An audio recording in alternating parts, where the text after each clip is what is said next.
Yes. As you already know about myself, my name is Abdullah, and I am master's student at Memorial University of Newfoundland. So, where I am working on photocatalytic conversion of CO2 to methanol, and under Ocean Startup project, I am looking on the opportunities on commercializing this project. So at this phase, which I'm on the customer discovery phase, where I'm conducting interviews in order to understand whether my idea is the one which I should work on it, refine it, and tweak it, or just abandon it at the end of this program, at the end of the Ocean Startup project. So, should I share the slide, or as I have already sent the slide, so you have already reviewed it and also provided the answers. So should I just share the Yes. slides, or? Yeah. So indeed, so I had to look to the different slides. They were very clear. Yes. And then, like you have seen, I've answered all your questions. So I don't know if there are answers that you would like to further discuss. But of course, if your main goal is to further develop this technology and upscale to industrial scale, Yeah. my question is, well, of today, I think it's a TRL of 4. Right. Yeah. So that means that you still need to do different steps before you would be at the industrial scale. Yeah, that's a good point. I got same point from another interview also, in order to move up, scale up this, at least the TRL, because it is on a very lower level. So Yeah. the first work which I have to do is to just move on the TRL level, and then move on further. Yeah, that's one of the greatest uh, point which I have to take care of. Any other points on the challenges of actually using methanol as a fuel, or something on Well, regulatory, or on, as I know that you're on no, the business no, side. I don't think so, because if I look, of course, to the production of methanol, I think the market of methanol, and especially in this case, you can call it the biomass-based methanol, Yeah. that market is quite huge. And I'm speaking for Europe, of course. I do not really know the situation in the US. Yeah. But for Europe, that's a good market. And more people are looking for methanol, because you can use it for different chemicals. So you can produce, of course, you can use it as such. You can convert it into olefins, so that's methanol to olefins. You have really different chemistry for to start from methanol. So I think that in terms of a business case is okay. But if you would be looking, to develop your technology and to be ready for the industrial scale, we just discussed about the TRL, but I think you should do it in different phases. So today you have done it at labo scale, laboratorium scale, yeah? Yeah. So that seems to be That's right. working. Yeah. Then the next step, I would say, the next step is, of course, to go to pilot plant scale. Yeah. And if you go to pilot plant scale, it would be good to have a partner downstream of your technology. Yeah. Yeah, because this partner should be looking to the quality of your production and should have a look for the application that he want to use it for, if it is feasible technically. Right. Yeah. And then if you have done that, then it's still relatively small scale. And then you should target a demonstration unit. Right. And that demonstration unit should allow your client to perform a first industrial test. Right. And at each stage, you will have a go, no go. So if you have first your pilot plant with your client, and if you see that the quality is not good, and that nothing can be done to improve the quality for his needs, yeah, yeah, then it would be a no-go. Yeah, that's right. If the quality is good, then you go to the scale of demonstration unit, allowing him to perform a first industrial test. So previously he would have done pilot testing on his site, yeah, with his pilot plant facility. Yeah. Yeah. Then you go to demonstration scale, and normally the factor between demonstration unit and an industrial unit is a factor of 10 Oh, normally, but that can be discussed, of course, with the client. You should know what is the minimum volume that he would need to perform a first industrial trial. And that first industrial yeah, trial could be even that he would blend it with virgin material. right. But that's what you should discuss with him. Yeah? In Yeah. an ideal world, if you will be producing your methanol, is of course to have a look to the to different clients that are doing different chemistries. So you need to have a market study, and with Right. your market study, you should focus or identify the main markets for the methanol. The main market, right. Yeah. And then if you would have a couple of them, yeah, then I would say, of course, you need to minimize. You need to make a top 3, and then have a look if you would be working with 2 different clients or 3 different clients in parallel. Of course, always business to business. Yeah. You need, Right. of course, to separate them. You cannot work all together with them.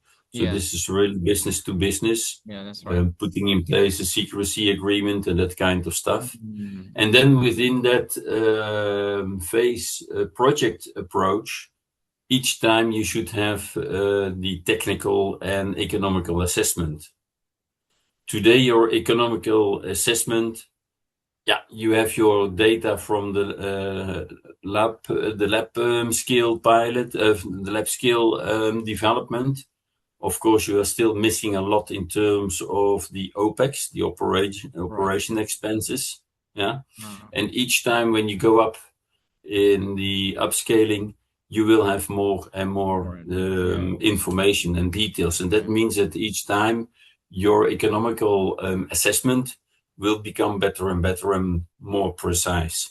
Yeah, that's right. But if you think that you have today your development and that you can scale it up directly to industrial scale, my message is that's not possible and nobody will take that risk.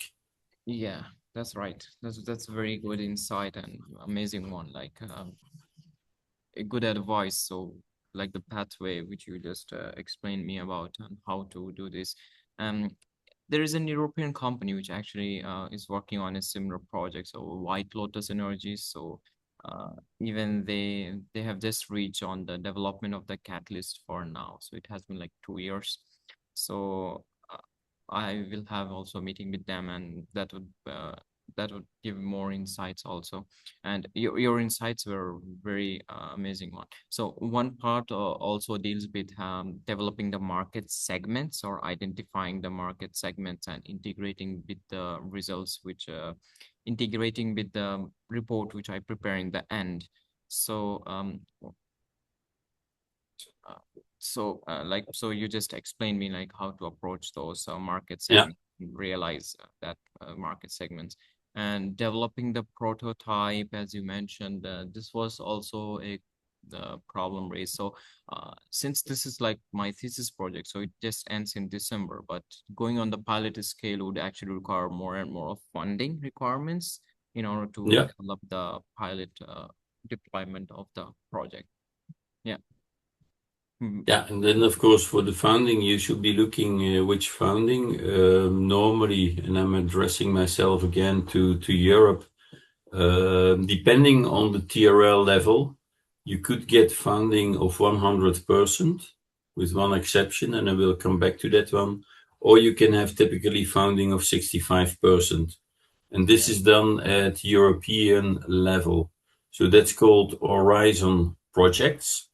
Mm. You just type in Horizon projects and you can have a look at it. It's a Sorry, burden can you just because Horizon project? Horizon, Okay.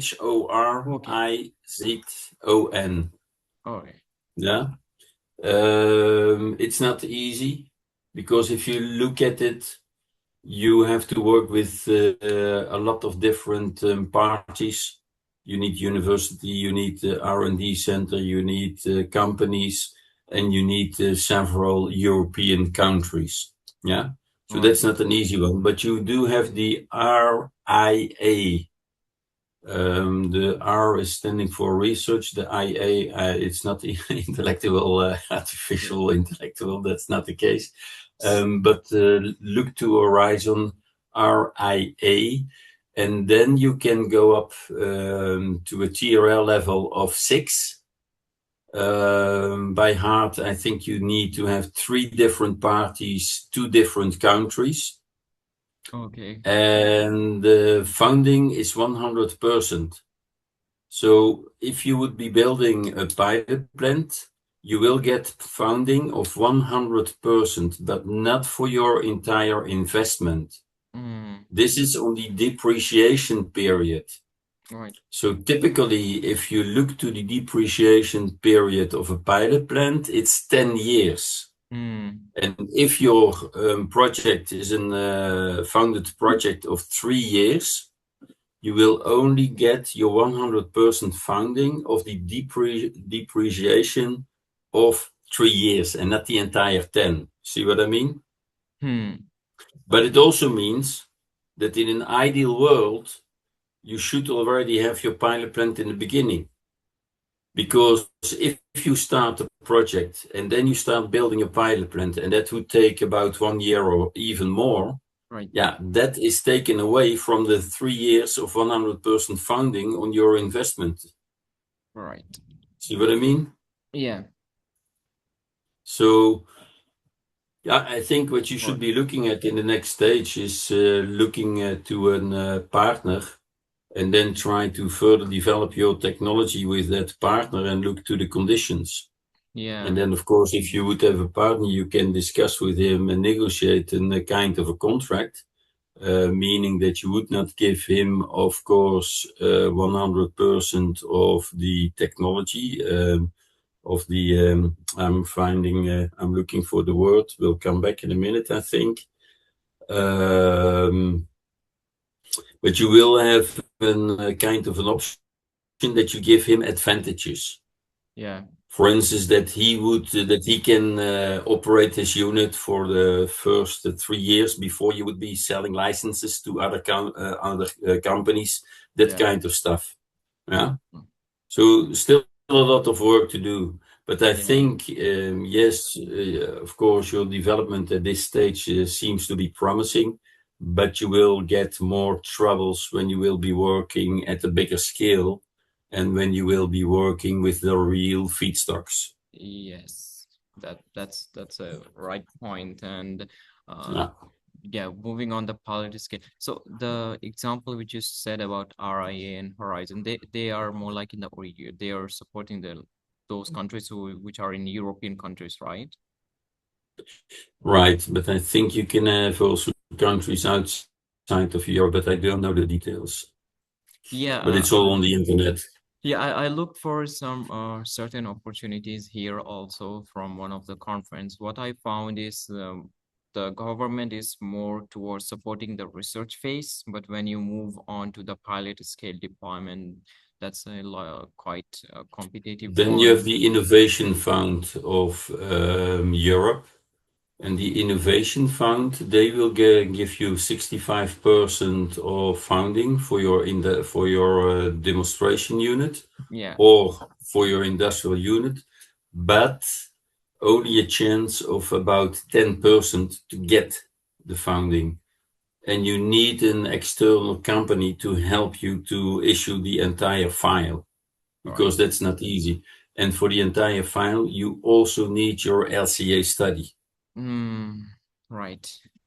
So that's really a lot of work to do. It's not easy at all. Yeah, it's at this stage it's just an idea, and developing it more further would have like more hurdles in the path, and in order to Yeah. complete those hurdles one by one. Yeah.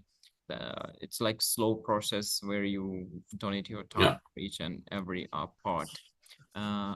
And then just coming back to your catalyst, what will Yeah, be important for your catalyst is to look to the lifetime of your catalyst, look to the deactivation rate, right. look if it recovers its activity and selectivity after regeneration, and so on and so on. So also on that side, a lot of work to do. And myself, I've been working in my career also on catalysts. Oh, So I know what it means stabilizing a catalyst and keeping the same activity and selectivity from one regeneration to another one. yeah. That's what I'm actually focusing on. So I just did the reaction and trying to recover those catalysts back and doing the reactions back and forth again in order to understand the regenerability and recyclability and reproducibility of the photocatalyst. Yeah, Yeah. that's great. So just I forgot to ask, like, what does your company do, and in the European market, or what is their work more on? Like, My company is the biggest producer of PVC resin in Europe. That's what oh, I also mentioned in my document, I think. yeah. So, yeah. So we are just, and we produce also chlorine derivatives. Oh, So so that's the main activity. But the main activity is PVC production, but it's only the resin. ah, so you produce it in the company itself and just export it to other countries. Yes, but if you're not familiar with PVC, a typical example is PVC Polyvinyl window chloride. frames.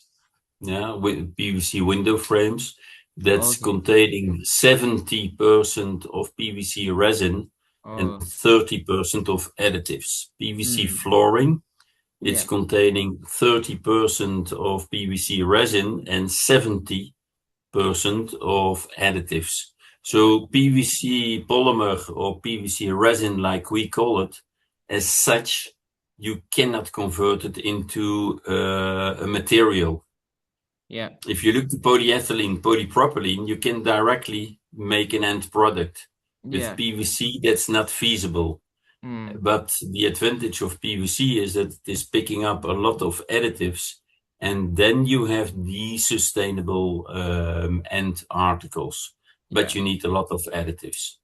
Oh, understood. So our company, so when you blend the PVC with the additives, that's what we call compounding. Yeah, And right. with the compound, you produce your end product. We are not a compounder. So we are only the producer of the PVC resin. So we Oh, sell it to sell it different to other. countries Okay. within and outside Europe. And these companies, they are making the compounds and they are converting the compounds into the end products. Yeah, understood. That's a good one. So, it's like polyvinyl chloride, right? Yeah. Oh yeah, that's a good one. So, um, um, yeah. So, which part of Europe are you in? We are everywhere in Europe. We have 8 different production units, but that's all what you can find on our internet site. So you just can have a look, and you have all the information on our internet. I have another meeting in 10 minutes. Yeah, sure, sure. No You worries. asked for 20 minutes, so for me that was okay. But I still need to prepare my next meeting. I need Yeah, to sure. read No still a worries. spot and part of yeah, to be prepared. So. Yeah, yeah, sure.